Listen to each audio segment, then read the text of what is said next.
Короче, сутки вторые, не курю. Значит, что заметил?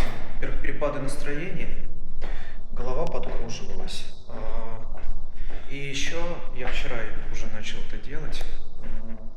Короче, из-за того, что я курю на балконе постоянно, вот, чтобы не курить, вот, просто хочешь курить, просто иди гуляй. Ну, если есть возможность такая, вот, максимально. И вот сегодня я даже поехал, купил холст. Вот, да, будет какая-нибудь картина. Нарисую. Все равно хотел. Вот, а что, посмотрим, что получится.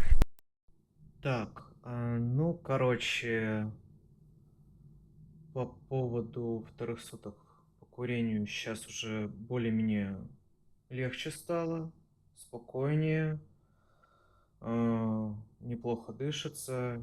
И это холст 60 на 80.